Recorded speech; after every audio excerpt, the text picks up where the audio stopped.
ঘোষণা দিলাম ইমামদেরকে সম্মানী দেব, কিন্তু সেইটা যখন নিয়ে আসা হলো তখন বলছি ইউনিয়ন প্রতি একটা। তাহলে বলুন তো, এই যে প্রত্যেকটা এরা কয় টাকা বেতন পায়? একটা ইমাম কয় টাকা বেতন পায়?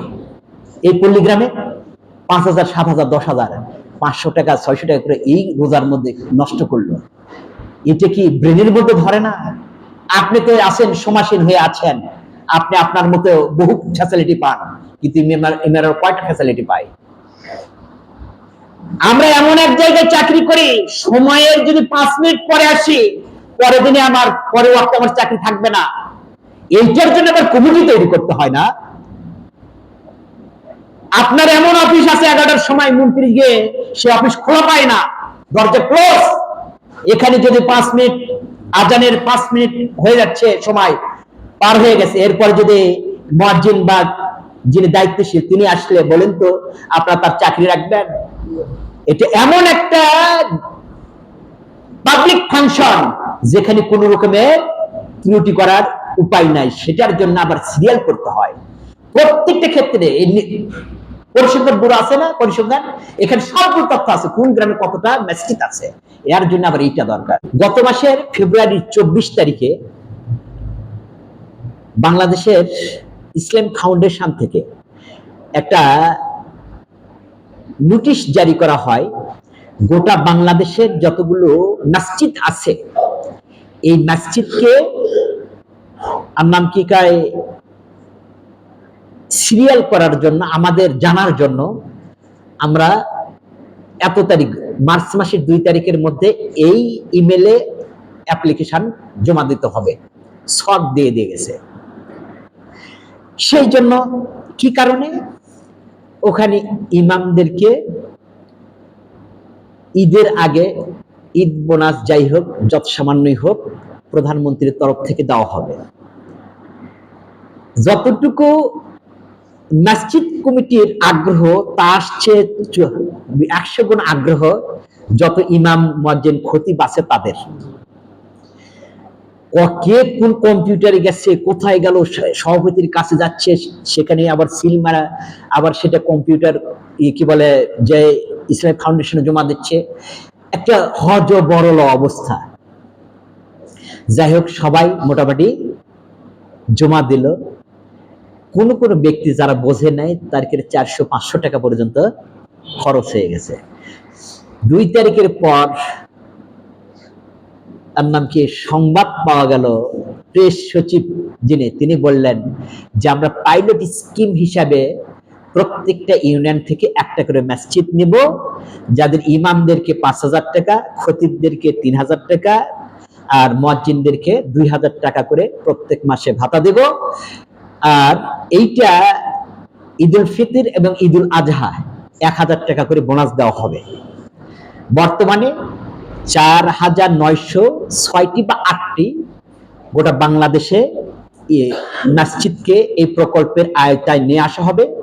আগামী জুনের অর্থ বছরে সেইটাকে 1/4, 4 ভাগের 1 ভাগ ইনক্লুড করা হবে। এইভাবে গোটা বাংলাদেশে যত মসজিদ মন্দির আছে এইগুলোকে যদি ইনক্লুড করা হয়, প্রতি অর্থ বছরে 4,400 কোটি টাকা দরকার হবে। এই কারণে এটা 4 বছর একটা প্রকল্প নেওয়া হলো, 4 বছরে এটা কমপ্লিট করা হবে। প্রত্যেক বছরে 1,100 কোটি টাকা করে এটাতে বরাদ্দ ধরা হবে, বৃদ্ধি করা হবে।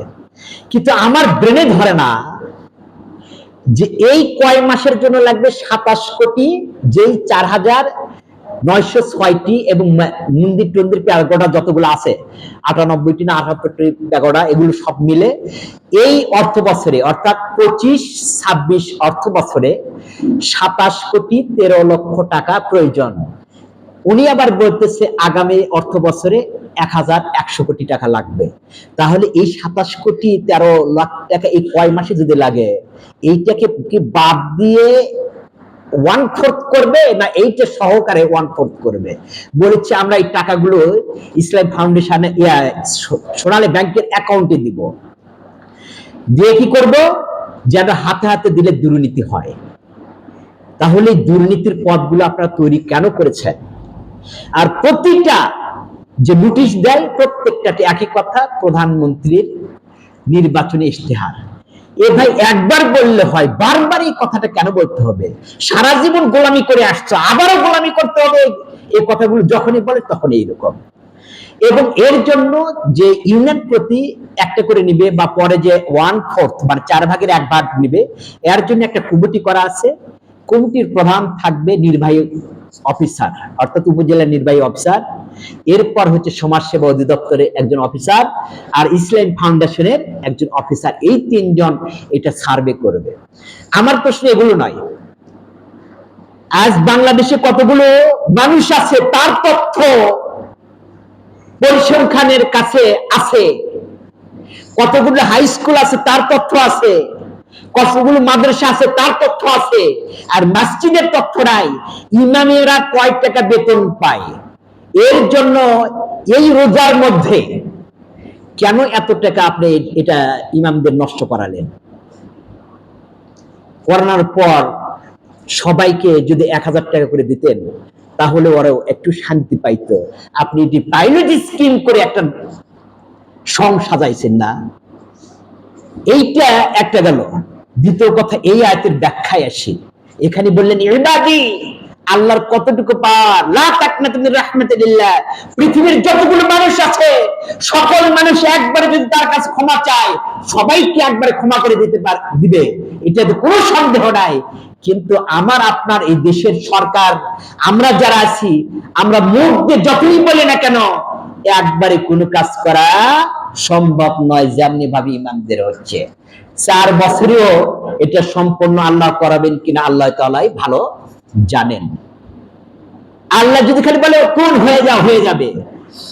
আমি ঘোষণা দিলাম ইমামদেরকে সম্মানী দেব, কিন্তু সেইটা যখন নিয়ে আসা হলো তখন বলছি ইউনিয়ন প্রতি একটা। তাহলে বলুন তো, এই যে প্রত্যেকটা, এরা কয় টাকা বেতন পায়? একটা ইমাম কয় টাকা বেতন পায়? এই পল্লীগ্রামে 5000, 7000, 10,000, 500 টাকা, 600 টাকা করে এই রোজার মধ্যে নষ্ট করলো। এটা কি ব্রেনের মধ্যে ধরে না? আপনি তো আছেন, সমাসীন হয়ে আছেন, আপনি আপনার মতো বহু ফ্যাসিলিটি পান, কিন্তু ইমামেরা কয়টা ফ্যাসিলিটি পায়? আমরা এমন এক জায়গায় চাকরি করি, সময়ের যদি 5 মিনিট পরে আসি, পরের দিনে আমার পরের ওয়াক্তে আমার চাকরি থাকবে না। এইটার জন্য আবার কমিটি তৈরি করতে হয় না? আপনার এমন অফিস আছে 11টার সময় মন্ত্রী গিয়ে সে অফিস খোলা পায় না, দরজা ক্লোজ। এখানে যদি 5 মিনিট, আজানের 5 মিনিট হয়ে যাচ্ছে, সময় পার হয়ে গেছে, এরপর যদি মুয়াজ্জিন বা যিনি দায়িত্বশীল তিনি আসলে বলেন তো আপনারা তার চাকরি রাখবেন? এটা এমন একটা পাবলিক ফাংশন যেখানে কোন রকমের ত্রুটি করার উপায় নাই, সেটার জন্য আবার সিরিয়াল করতে হয়। প্রত্যেকটা ক্ষেত্রে পরিসংখ্যান ব্যুরো আছে না, পরিসংখ্যান, এখানে সবগুলো তথ্য আছে, কোন গ্রামে কতটা মসজিদ আছে। এর জন্য আবার এইটা দরকার। আল্লাহ তাআলা ভালো জানুক।